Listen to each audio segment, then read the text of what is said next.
नमस्कार दोस्तों। आज की कहानी है कर्मों का हिसाब तो होना ही था। सुबह के 9 बज रहे थे। आशा देवी, जो आज थकी और सहमी हुई लग रही है, धीमी आंच पर अपने बेटे अमित के लिए पराठे सेक रही है। आशा देवी दबी, लगभग फुसफुसाती आवाज़ में बोली, सारिका बेटा, पराठे बन गए हैं और गरम गरम ही अच्छे लगते हैं। जल्दी से अमित की टिफ़िन। इससे पहले कि वह पराठा पलटने के लिए हाथ बढ़ाती, सारिका तेजी से दरवाजे से प्रवेश करती है। उसने महंगे ब्रांडेड ट्रैक सूट पहने हैं और हाथ में प्रोटीन शेकर है। उसके चेहरे पर सुबह की जल्दबाजी के साथ साथ एक अजीब सा अधिकार का भाव है। सारिका आवाज़ में तीखापन और गुस्सा भरते हुए बोली, माँ जी, मैंने कितनी बार कहा है, जब तक मैं ना कहूँ मेरे किचन में मत आया करो। आपको बात एक बार में समझ नहीं आती क्या? यह कौन सा ज़माना है? आप अभी भी सरसों के तेल में ये अनहेल्दी पराठे तल रही हैं। आपको अपनी सेहत की फिक्र नहीं है, पर मुझे है। मेरे किचन में अब सब चीज़ें ओलिव ऑयल से बनेगी। यह मैंने आपसे साफ साफ कहा था ना। आशा देवी अचानक से हैरान और डर कर पीछे हट गई। उनके हाथ में पलटा कांपने लगा। आशा देवी हैरानी और डर से, बेटा, मैं तो बस अमित के लिए, उसे ये पराठे बहुत पसंद है, मुझे लगा। सारिका ठंडी व्यंग्यात्मक हंसी हंसती हुई बोली, पसंद? उसकी पसंद अब बदल चुकी है माँ, और उसकी नई पसंद मैं हूँ। और मेरी पसंद है कि वह हेल्दी खाए, जो उसके करियर के लिए ज़रूरी है। और सुनिए, यह अलमारी, वह एक बड़े नए चमचमाते फ्रिज की तरफ इशारा करती है। इसमें आपका कोई लोकल या बासी सामान नहीं रहेगा। यह फ्रिज मैंने अपनी पसंद से अमित के स्टैंडर्ड का मैच करने के लिए लगवाया है, और इसमें सिर्फ इम्पोर्टेंट चीज़ें रहेगी। वह गुस्से से बोल ही रही थी कि तभी रमेश जी ससुर रसोई के दरवाजे पर आकर खड़े हो गए। उनकी आवाज़ में संयम था, पर इरादा स्पष्ट था। रमेश जी गंभीर आवाज़ में, सारिका, जरा धीरे बात करो। यह घर हम सबका है, और रसोई हमेशा से घर की मुखिया की जगह रखी है। आवाज़ सुनकर सारिया तुरंत पीछे की तरफ देखती है। उसका गुस्सा और आंखों की नफरत पल भर में गायब हो जाती है। उसके चेहरे पर तुरंत चालाकी भरी मीठी मुस्कान आ जाती है। सारिका तुरंत आवाज़ का टोन बदलकर चापलूसी से बोली, ओहो डैडी, गुड मॉर्निंग। आप तो जानते हैं मैं बस हाइजीन की बात कर रही हूँ। मम्मी जी की चीज़ें थोड़ी पुरानी होती है ना, इसीलिए मैं कह रही थी कि वो अपनी चीज़ें छोटे वाले फ्रिज में रखें, ताकि क्रॉस कंटामिनेशन ना हो। उसकी बात सुनकर रमेश जी सीधे उसकी आंखों में देखते हैं। वह जानते हैं कि यह सिर्फ दिखावा है। रमेश जी स्पष्ट और कठोर स्वर में बोले, और यह नया फ्रिज किसकी कमाई से आया है? सारिका, क्या यह फ्रिज लेने की अभी ज़रूरत थी तुम्हें? याद है, अभी 2 महीने पहले ही एक नया फ्रिज लिया गया था, और ये अब फिर से? क्या घर में हर चीज़ तुम्हारे कहने पर ईएमआई पर आती रहेगी? सारिका झुंझला कर छिपाते हुए लेकिन आत्मविश्वास बनाए रखती है, डैडी आप भी ना, पहले वाला फ्रिज वैसे भी बेकार हो गया है। मुझे तो बिल्कुल भी अच्छी नहीं लगता, और इतना तो छोटा सा है, इसीलिए मैंने नया लिया है। वैसे भी अमित का प्रमोशन होने वाला है, और हमें उस स्टैंडर्ड को मेंटेन करना होगा। मैंने नया फ्रिज ईएमआई पर लिया है, ताकि अमित को अच्छा फील हो। और हाँ, अमित की सैलरी से जो ईएमआई कटती है, वह भी उसी के स्टैंडर्ड को बढ़ाने के लिए है। मैं तो बस उसे सपोर्ट कर रही हूँ। सारिका की यह बनावटी चापलूसी भरी मुस्कान और आत्मविश्वास देखकर रमेश जी कुछ बोल नहीं पाए। उन्हें लगा जैसे वह अपनी बात अमित को बताए बिना साबित नहीं कर पाएंगे। तभी लिविंग रूम से अमित की आवाज़ आई। अमित दूर से, डैडी मेरी फाइल नहीं मिल रही और मुझे ऑफिस के लिए लेट हो रहा है। रमेश जी ने तुरंत पलटकर आशा देवी की तरफ देखा। वह समझ गए कि यह सही समय नहीं है बहस करने का। उन्होंने जल्दी से आशा देवी की तरफ इशारा करते हुए दबे स्वर में कहा, आशा तुम जल्दी से अमित के लिए पराठे और चाय ले आओ, जल्दी करो। आशा देवी ने सिर्फ हाँ में सिर हिलाया और दबे पांव पराठे सेकने के लिए मुड़ी। रमेश जी एक गहरी सांस लेकर सिर हिलाते हुए अमित को जवाब देने के लिए रसोई से बाहर निकल गए। जैसे ही रमेश जी की परछाई दरवाजे से गुजरी, सारिका का चापलूसी भरा चेहरा तुरंत क्रोध और नफरत में बदल गया। उसने एक पल की भी देर नहीं की और तेजी से आशा देवी के बिल्कुल पास आ गई, जो डर के मारे पीछे हटने लगी थी। सारिका ने गुस्से से पर दबी आवाज में कहा, ओहो, बहुत हिम्मत आ गई है आपके अंदर। कल ही आपको बोला था ना कि मेरे किचन में एक कदम मत रखना। आपको लगता है कि डैडी जी के सामने खड़े होकर मेरा विरोध करेंगी तो मैं डर जाऊंगी। आशा देवी का हाथ जलते हुए तवे के पास पहुंच गया था, लेकिन वह दर्द महसूस नहीं कर पाई। उनके चेहरे पर डर और अपमान साफ झलक रहा था। सारिका ने उनकी तरफ झुकते हुए उन्हें नीचा दिखाते हुए कहा, आज तो ये 100 कोल्ड पराठे बना लिए हैं, लेकिन आज के बाद अगर यह पराठे फिर से बने तो मुझसे बुरा कोई नहीं होगा।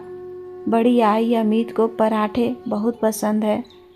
आपको लगता है कि अमित को आपकी दाल रोटी पसंद है? वह मेरे पैसों से खरीदे हुए इम्पोर्टेंट नाश्ते का इंतज़ार कर रहा है। यह आपका ज़माना गया माँ जी। आप यहाँ बस एक काम वाली हैं, मालकिन नहीं।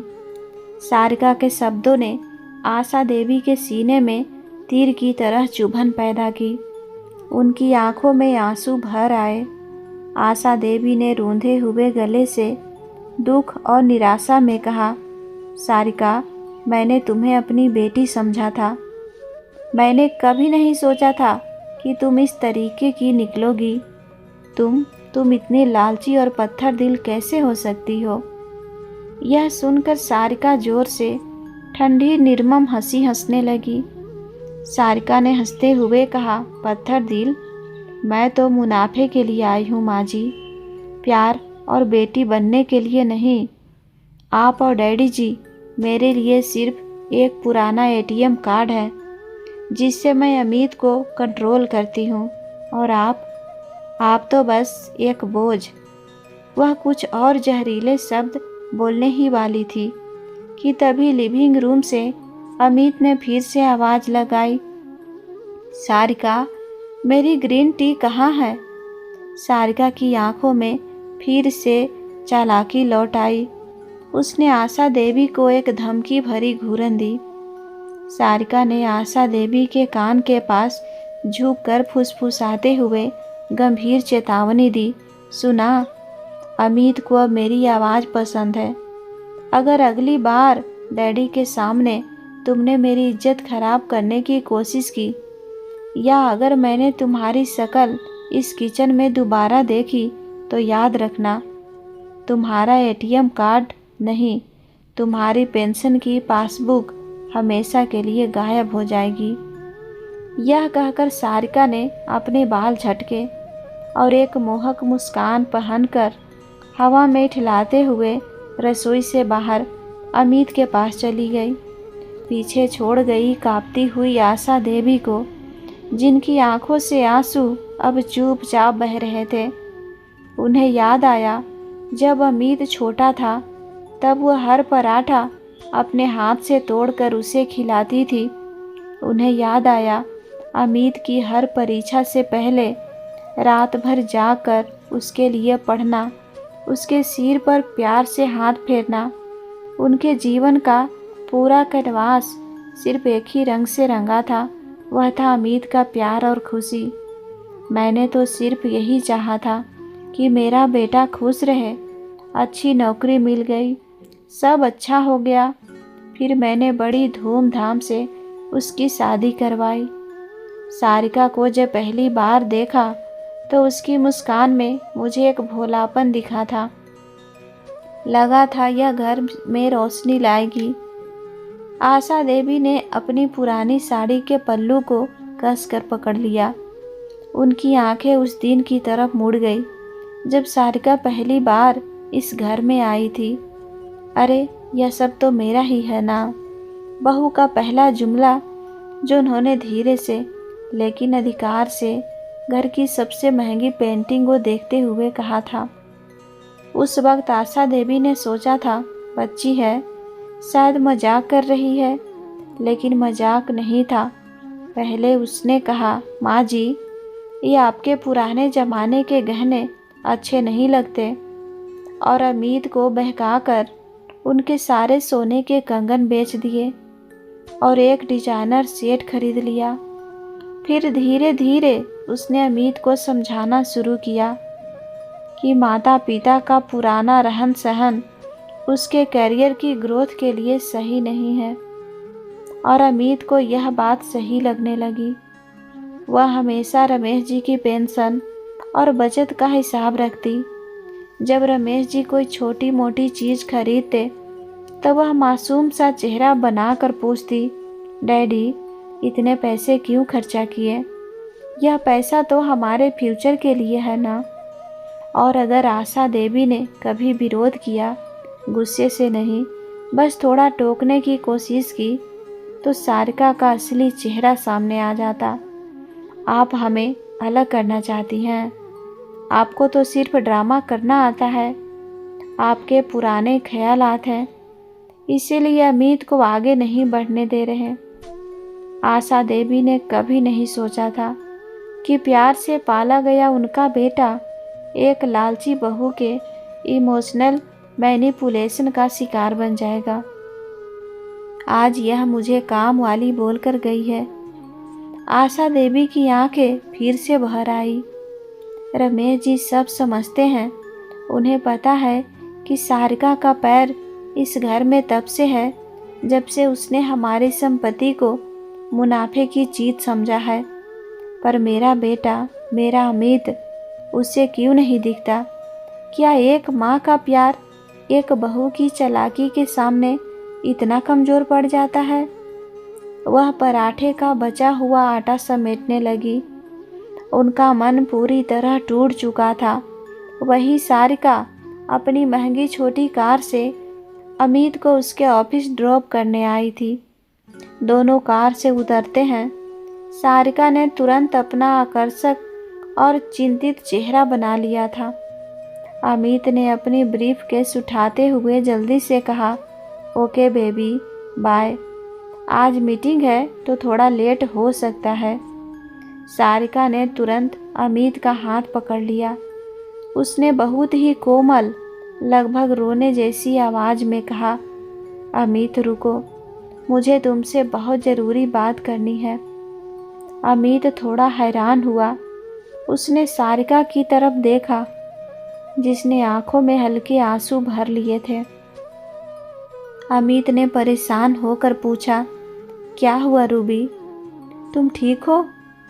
सुबह माँ ने फिर कुछ कहा क्या? सारिका ने अमित का हाथ कसकर पकड़ा और अत्यधिक भावनात्मक ड्रामा शुरू कर दिया। सारिका ने धीमी आवाज़ में गहरी सांस लेकर कहा, नहीं, माँ ने कुछ नहीं कहा, पर मुझे ना कल रात बिल्कुल नींद नहीं आई। मैं बस यही सोच रही थी कि हम दोनों कब तक खुद को इतना बोझिल रखेंगे। तुम दिन रात ऑफिस में मेहनत करते हो, तुम्हारा प्रमोशन होने वाला है और घर का हर छोटा बड़ा हिसाब अभी भी माँ जी और डैडी जी के हाथ में रहता है। अमित ने धीरे से कहा, तो इसमें क्या क्या दिक्कत है?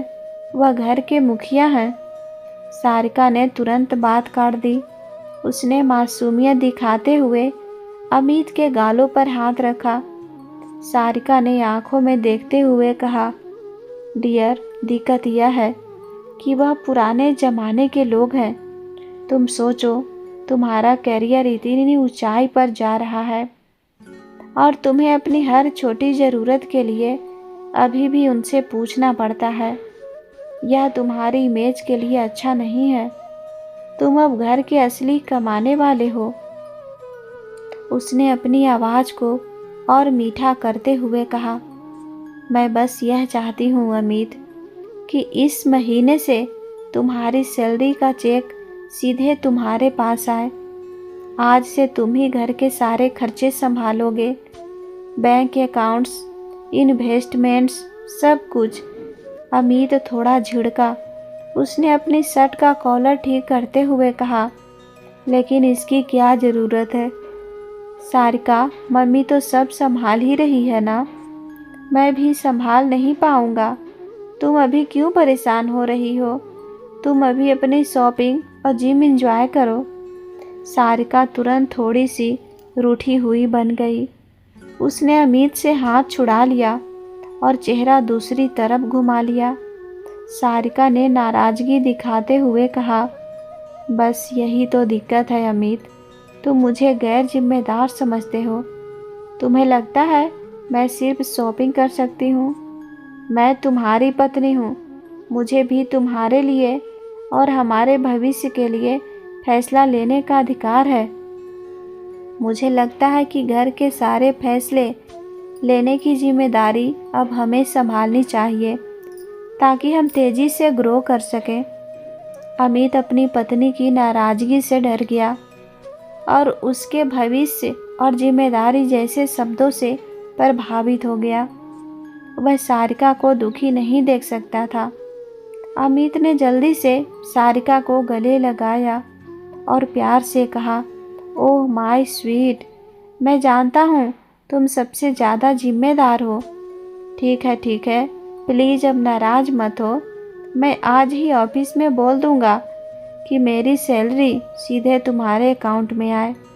तुम ही सारे खर्चे संभालना और हाँ, सारा इन्वेस्ट भी तुम ही देखना। सारिका के चेहरे पर तुरंत खुशी और जीत की लहर दौड़ गई, जिसे उसने तुरंत छुपा लिया और एक सधी हुई मुस्कान में बदल दिया। सारिका ने अमित के माथे पर चूमते हुए कहा, थैंक यू अमित, तुम सच में मेरे सबसे अच्छे हस्बैंड हो। तुम देखना, हम दोनों मिलकर इस घर को कितनी ऊंचाई पर लेकर जाएंगे। अब जाओ, मैं अपनी मीटिंग रोक करना। जैसे ही अमित कार से दूर हुआ, सारिका तुरंत वापस कार की तरफ मुड़ी। उसकी मुस्कान अब और भी चौड़ी हो गई थी। उसने एक गहरी सांस ली, जैसे उसे कोई बहुत बड़ा खजाना मिल गया हो। उसकी आंखों में अब साफ साफ लालच की चमक थी। डाइनिंग टेबल पर रात का खाना लगा है। सारिका के चेहरे पर अब अस्थायी रूप से एक विजेता की मुस्कान है। अमित अपनी माँ के बनाए साधारण खाने की तारीफ कर रहा है, जबकि सारिका मेज पर रखे महंगे इम्पोर्टेंट सॉस की तरफ इशारा कर रही है। अमित ने आशा देवी से कहा, वाह माँ, आज आपने आलू गोभी बहुत अच्छी बनाई है। इसका स्वाद कोई नहीं मैच कर सकता। सारिका ने तुरंत बीच में टोक दिया। उसने ऊंचे स्वर में कहा, अमित, तुम ये लोकल खाना क्यों खा रहे हो?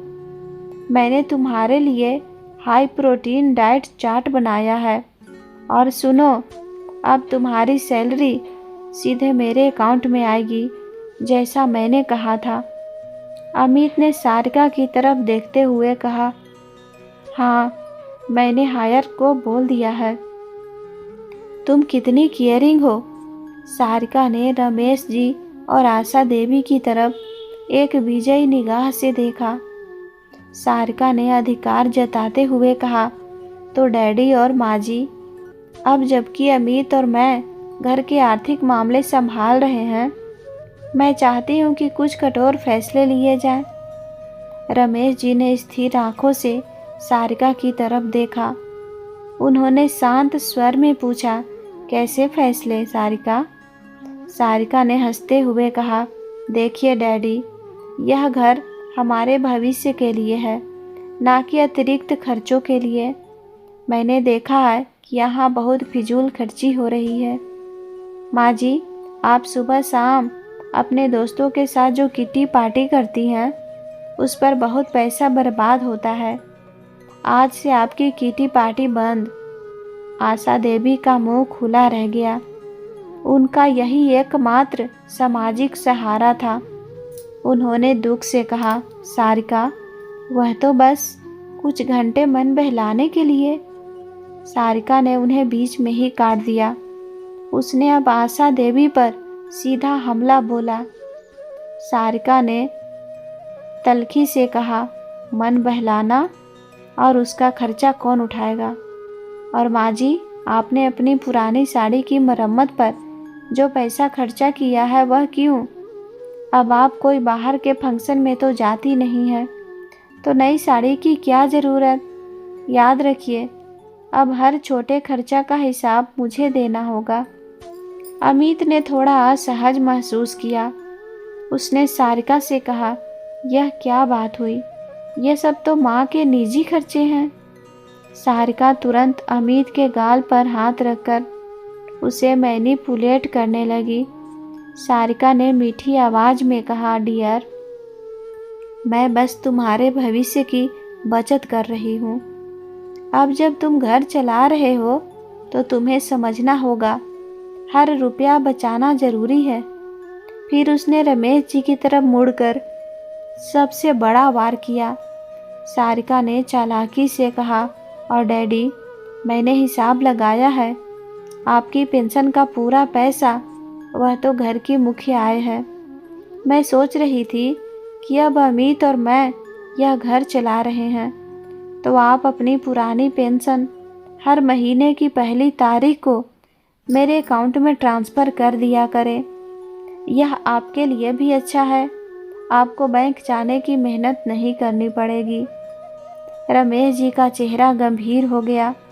उन्हें लगा कि सारिका ने अब एटीएम की बजाय उन्हें चेकबुक ही बना लिया है। रमेश जी ने गंभीर स्वर में कहा, और अगर मैं अपनी पेंशन तुम्हें ना दूं तो क्या होगा? सारिका ने खतरनाक मुस्कान दी। सारिका ने धीरे से कहा, तो कुछ नहीं होगा डैडी, बस घर में खाना थोड़ा सादा बनने लगेगा, और जो दवाइयाँ आपको पसंद है शायद वह थोड़ी महंगी लगने लगेगी। और हाँ, अगर अमित को पता चला कि आप घर के खर्चों में योगदान नहीं कर रहे हैं तो उसे अच्छा नहीं लगेगा, क्योंकि मैंने उसे बता दिया है कि अब यह घर हम तीनों, यानी सिर्फ सारिका और अमित की जिम्मेदारी है। आशा देवी यह सुनकर रोने लगी। उन्हें लगा कि अब उनके पास न पैसे की आज़ादी है, न सामाजिक मान सम्मान की। अमित, जो अपनी पत्नी के मैनेजमेंट स्किल से प्रभावित था, उसने दखल दिया। उसने अपने पिता से कहा, डैडी, सारिका सही कह रही है। अगर आप घर में सहयोग करेंगे तो मुझे अच्छा लगेगा। यह आपकी नैतिक जिम्मेदारी है।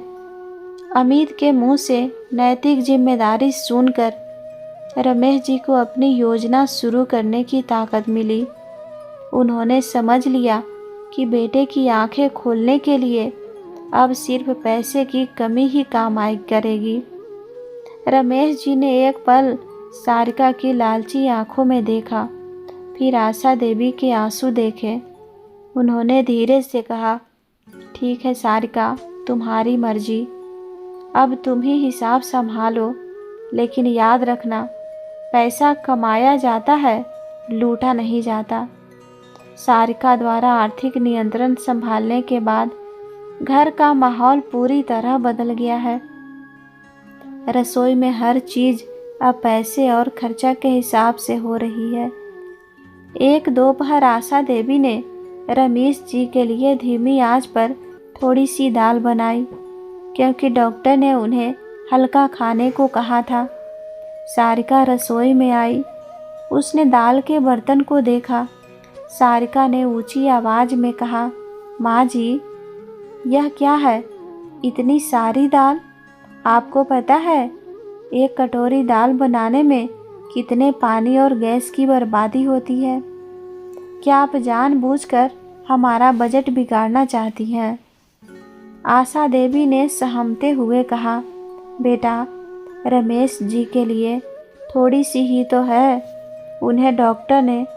सारिका ने तुरंत आशा देवी को बीच में टोक दिया।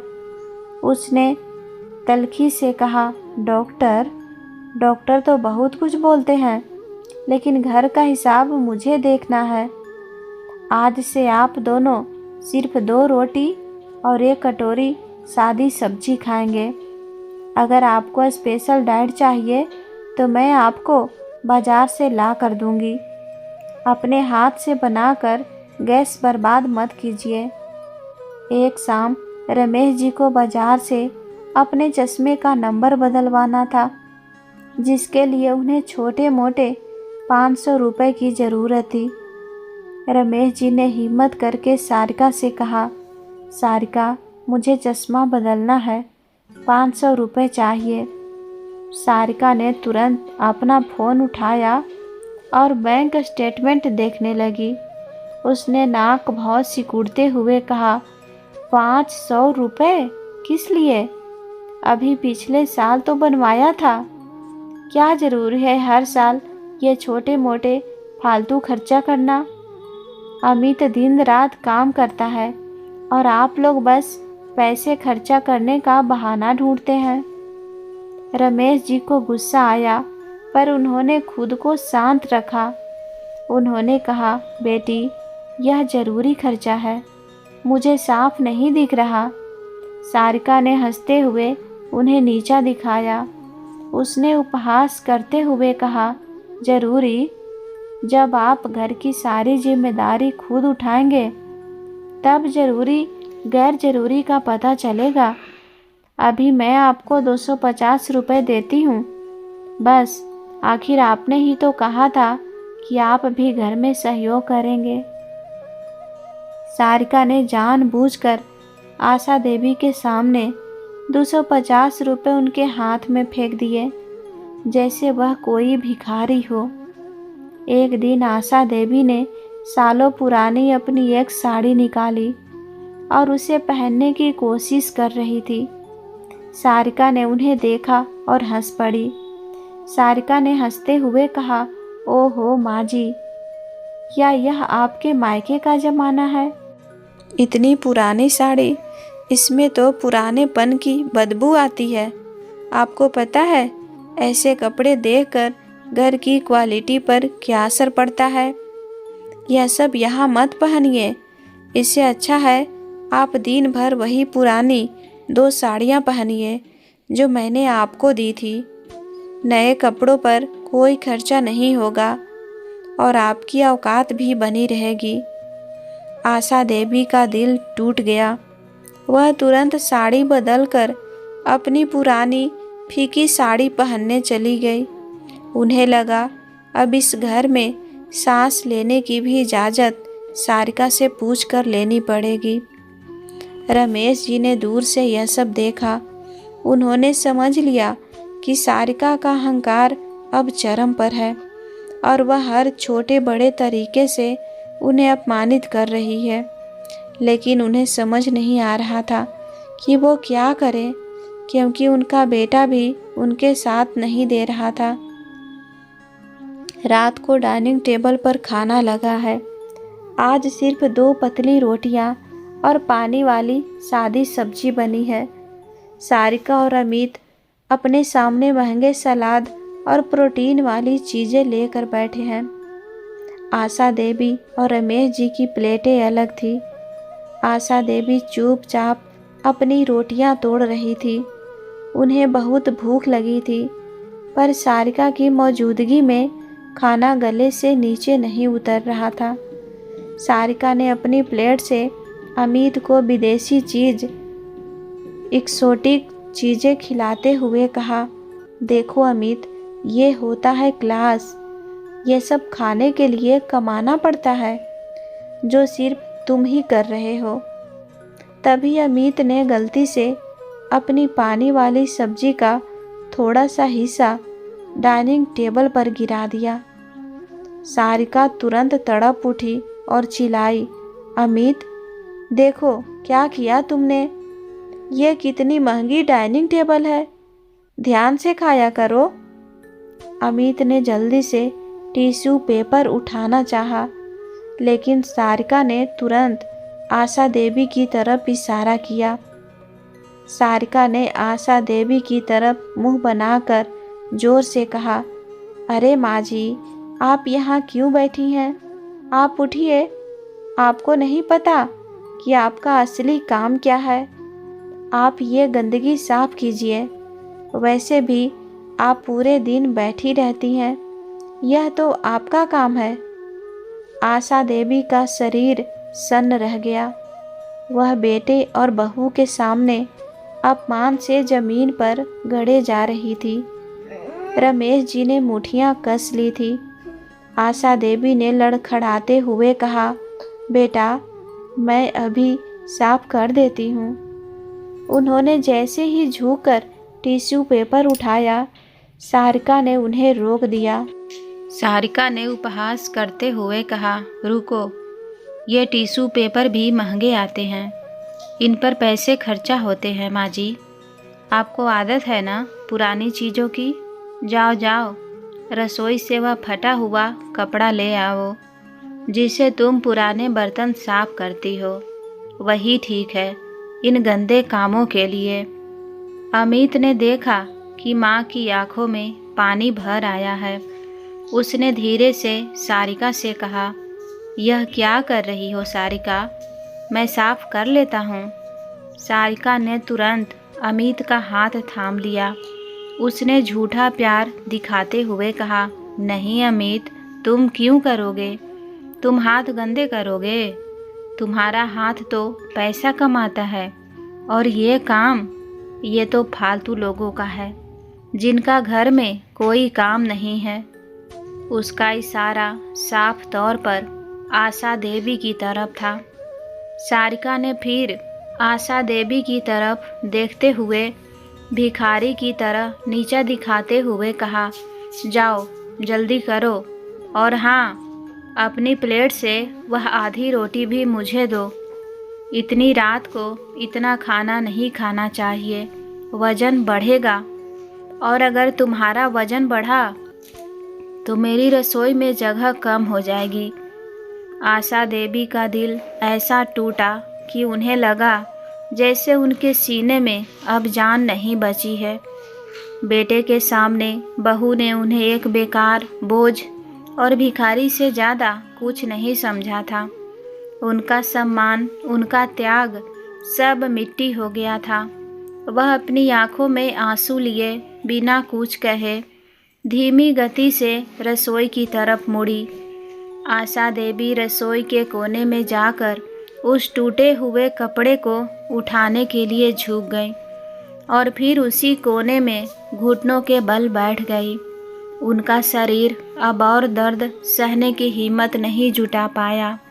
वह अपने हाथ में उस गंदे कपड़े को पकड़कर जमीन पर एक टूटे हुए इंसान की तरह गिर गई। डाइनिंग टेबल पर बैठे रमेश जी ने यह सब देखा। उन्होंने अपनी पत्नी के अपमान को देखा, बेटे की अनदेखी को देखा। रमेश जी की मुठियाँ इतनी कस गई थी कि उनके नाखूनों के निशान हथेली पर छप गए। उन्होंने मन ही मन कहा, बस अब नहीं, बहुत हो गया। मैंने अपने बेटे को इतना कमज़ोर बनाया कि वह अपनी पत्नी के पैरों की धूल बन गया। सारिका, तुमने मेरी पत्नी को एक भिखारी बना दिया है। अब मैं तुम्हें दिखाऊंगा कि जब असली गरीबी आती है तो तुम्हारा यह मुनाफे का महल कैसे ढहता है। वह अपनी जगह से खड़े हुए और अपने रूम में चले गए। 2 दिनों तक सारिका ऐसे ही आशा जी और रमेश जी को परेशान करती रही। तीसरे दिन रात को सारिका और अमित सोफे पर बैठे हैं। सारिका अपने फ़ोन में किस्तों पर खरीदे गए सामान की लिस्ट चेक कर रही है। आशा देवी रसोई में देर रात तक बर्तन धो रही हैं, जैसा कि सारिका ने उन्हें निर्देश दिया था। रमेश जी अंदर आते हैं। उनके चेहरे पर अब कोई नाटक नहीं, बल्कि असली घबराहट और डर का भाव था। उनके हाथ में एक मोटी मेडिकल फाइल है। रमेश जी लड़खड़ाते हुए सोफे के पास पहुँचे। उन्होंने अपनी आवाज़ को बहुत कमज़ोर बनाते हुए कहा, अमित, सारिका, मुझे तुमसे बहुत ज़रूरी बात करनी है। उनकी हालत देखकर अमित और सारिका दोनों ने उनकी तरफ देखा। सारिका ने आंखें सिकुड़ ली। उसे लगा कि पिता फिर पैसों की मांग करने वाले हैं। अमित तुरंत उठकर पिता के पास गया। अमित ने चिंता से कहा, डैडी, क्या हुआ? आप इतने डरे हुए क्यों हैं? रमेश जी ने कांपते हाथों से वह मोटी फाइल अमित को थमा दी। उन्होंने डरी हुई आवाज़ में कहा, मैं आज सुबह डॉक्टर के पास गया था। मेरे पुराने दोस्त डॉक्टर सक्सेना ने मुझे कुछ टेस्ट कराने को कहा था। रमेश जी ने गहरी सांस ली, जैसे सच बोलने के लिए हिम्मत जुटा रहे हों। रमेश जी ने लगभग कानाफूसी में कहा, डॉक्टर ने कहा है कि मुझे एक दुर्लभ और तेज़ी से फैलने वाली खतरनाक बीमारी है। यह लाइलाज है। यह सुनते ही अमित के चेहरे का रंग उड़ गया। क्या? डैडी, आप क्या कह रहे हैं? सारिका ने तुरंत रमेश जी के हाथ से रिपोर्ट छीन ली। उसे लाइलाज या दुर्लभ बीमारी से कोई फर्क नहीं पड़ा। उसे सिर्फ पैसे से मतलब था। वह तेजी से रिपोर्ट के पन्ने पलटने लगी। उसकी नज़र सीधे लागत कोष्ठ वाले सेक्शन पर गई। रमेश जी ने जानबूझकर एक ऐसा शब्द बोला जो सीधे सारिका के लालच पर वार करे। रमेश जी ने उदास होकर कहा, डॉक्टर ने कहा है कि मेरी जान तो नहीं बचेगी, पर अगर मुझे कुछ और महीने शांति से जीना है तो मुझे एक खास थेरेपी शुरू करनी होगी। उस थेरेपी का शुरुआती खर्चा 10 लाख रुपए है। तुरंत इसी हफ्ते 10 लाख रुपए? सुनते ही सारिका के हाथ से रिपोर्ट धड़ाम से नीचे गिर गई। सारिका का चेहरा सफ़ेद पड़ गया और उसकी आंखों से अब लालच नहीं बल्कि भयानक डर झलक रहा था। 10 लाख रुपए? यह तो अमित की 1 साल की बचत से ज़्यादा था, जिस पर वह खुद कब्जा करने का सपना देख रही थी।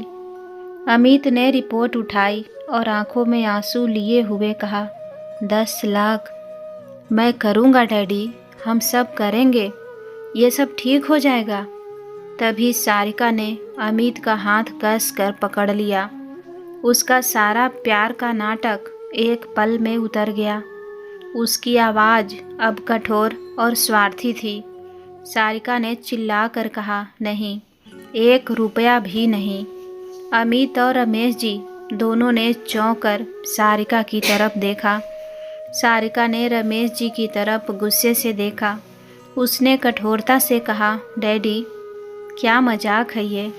लाइलाज बीमारी पर 10 लाख क्यों खर्चा करें? जब पता है कि रिजल्ट 0 है तो पैसा बर्बाद क्यों करना?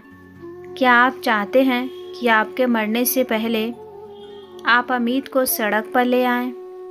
रमेश जी ने अपने नाटक को और ऊंचा किया। उन्होंने दुख से कहा, सारिका, यह मेरा जीवन है, मुझे दर्द हो रहा है। सारिका ने क्रूरता की सारी हदें पार कर दी। सारिका ने जोर से कहा, जीवन? आपका जीवन और मेरा भविष्य। आप मुझे बताइए, अगर यह 10 लाख आज आपकी थेरेपी पर चला गया तो अमित के प्रमोशन के बाद हम जो नया फ्लैट लेने का सोच रहे हैं वह कैसे होगा? यह पैसे मेरे हैं। मैं इस घाटे वाले निवेश पर 1 फूटी कौड़ी भी नहीं दूंगी। आज अपनी पेंशन से ले लीजिए, पर वह भी तो आपने मुझे दे दी है ना। सारिका ने अमित की तरफ मुड़कर डर से कांपते हुए कहा, अमित सुनो, तुम्हें पता है अगर हम डैडी के इलाज पर पैसा खर्चा करेंगे तो हमें अपना पूरा बैंक बैलेंस खाली करना पड़ेगा। और सुनो, डॉक्टर ने यह भी कहा होगा कि यह बीमारी खानदानी हो सकती है। अगर तुम इस घर में रहे तो तुम्हें भी हो जाएगी। हमें हमें इस घर से अलग हो जाना चाहिए। किचन के दरवाजे पर खड़ी आशा देवी ने यह सब सुना। वह वहीं गिरते गिरते बची।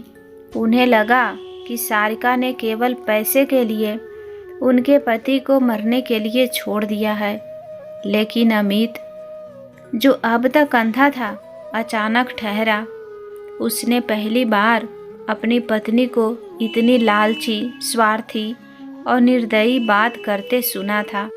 उसने देखा कि उसका पिता मर रहा है और उसकी पत्नी को केवल फ्लैट और भविष्य के पैसे की चिंता है। अमित ने अपनी पत्नी की तरफ देखा। उसके चेहरे पर अब गुस्सा नहीं बल्कि गहरा सदमा था। अमित ने कांपते हुए अविश्वसनीयता से कहा, सारिका, तुम्हारी मैंने हर बात सुनी और मानी है, लेकिन तुम मेरे पिता को मरने के लिए छोड़ रही हो, सिर्फ पैसों के लिए। अमित ने अपनी पत्नी की तरफ देखा। उसका चेहरा सफ़ेद पड़ चुका था। वह विश्वास नहीं कर पा रहा था कि जिस पत्नी को वह अपना भविष्य मानता था, वह इतनी जहरीली हो सकती है। अमित ने निराशा में कहा, तुम यह कैसे कर सकती हो? वह मेरे डैडी हैं। मैं सब कुछ बेच दूंगा पर उन्हें कुछ नहीं होने दूंगा। ये सब कुछ मैंने उनके लिए ही किया है। सारिका, जो अपने नुकसान के डर से बौखला गई थी, उसने अमित को कसकर पकड़ा। सब कुछ बेच दोगे? तुम्हारा फ्लैट का सपना, मेरी किस्तें? तुम पागल हो गए हो?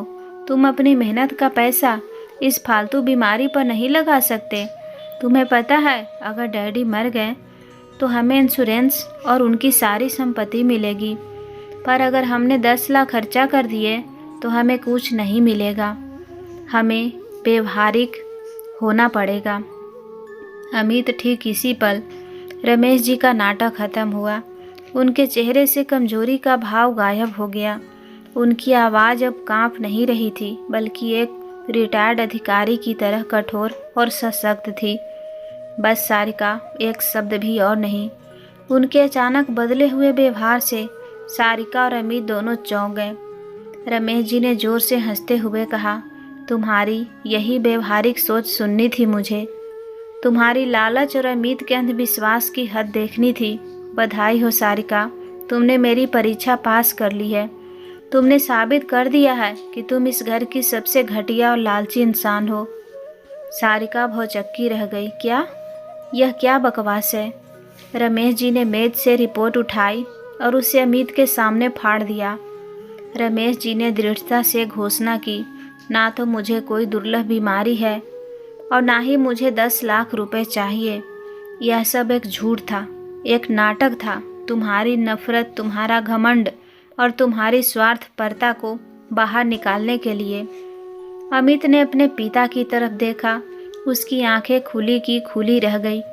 रमेश जी ने सीधे सारिका की आंखों में देखते हुए उसकी आवाज़ में पूरी ताकत भर कर कहा, तुमने मेरी पत्नी को एक भिखारी बनाया, उसे गंदे कपड़े से मेज साफ करने को कहा और आज तुमने अपने पति से उसके मरते हुए पिता को त्यागने को कहा। सारिका, तुम यहाँ मुनाफा कमाने आई थी ना? तो सुनो। रमेश जी ने अपनी अलमारी से एक लिफाफा निकाला और उसे ज़मीन पर फेंक दिया। रमेश जी ने कहा, तुम जिस संपत्ति, बैंक बैलेंस और पेंशन के लिए यहाँ आई हो, वह सब आज ख़त्म हो गया। मैंने पिछले हफ्ते ही वह सब बेच दिया और आशा ट्रस्ट को दान कर दिया। मेरे पास अब जो कुछ बचा है वह बस मेरी सरकारी पेंशन है, जो अब तुम्हारी पहुंच से बाहर है। यह घर आशा देवी के नाम पर है और उसमें अब तुम्हारा कोई हिस्सा नहीं है, ना ही मेरे बेटे का है। सारिका का घमंड, उसका आत्मविश्वास और उसका लालच चकनाचूर हो गया था। उसे लगा जैसे उसका सारा सपना एक पल में रेत की तरह बिखर गया है। जिस मुनाफे के लिए उसने अपमान सहा था, वह मुनाफा ही अब अस्तित्व में नहीं था। सारिका ने चीख कर कहा, क्या आपने सब दान कर दिया? आप पागल हो गए हैं? यह आप नहीं कर सकते। यह मेरा हिस्सा है, मेरा भविष्य है। अमित ने पहली बार अपनी पत्नी को इतनी बेबस और लालची हालत में देखा। उसे अपनी गलती का एहसास हुआ। डैडी, मुझे माफ़ कर दो। मैं अंधा हो गया था। मैंने माँ को रोते देखा। मैंने सारिका के हाथों से उन्हें अपमानित होते देखा, पर मैं डरता रहा। मैं माफ़ी के लायक नहीं हूँ। आशा देवी, जो अब तक रो रही थी, दौड़कर आई और अमित को गले लगा लिया। रमेश जी ने अमित को उठाकर गले लगाया। फिर उन्होंने सारिका की तरफ देखा, जो अब हताश और गुस्से से कांप रही थी। रमेश जी ने कठोर स्वर में कहा, सारिका, तुम्हारी लालच ने तुम्हें बेनकाब कर दिया। अमित अब यहाँ नहीं रहेगा। तुम या तो अपनी ज़रूरी चीज़ें लेकर अभी यहाँ से जाओ या फिर यहीं रहो, लेकिन एक किराएदार बनकर। अब इस घर के सारे नियम आशा देवी बनाएगी। सारिका ने गुस्से से देखा। वह समझ गई थी कि यहाँ अब कोई मुनाफा नहीं है। उसने अपना फ़ोन और बैग उठाया और गुस्से में बोली, मुझे तुम जैसे भिखारियों के साथ रहना ही नहीं है। और वह गुस्से से चली गई। वही ये देखकर रो पड़ा। उसे एहसास हुआ कि उसने अपनी माँ और बाप के साथ कितना गलत किया है, वो भी सिर्फ अपनी लालची पत्नी के कहने पर। तो दोस्तों, ये थी आज की कहानी। उम्मीद करती हूँ आपको अच्छी लगी हो। धन्यवाद।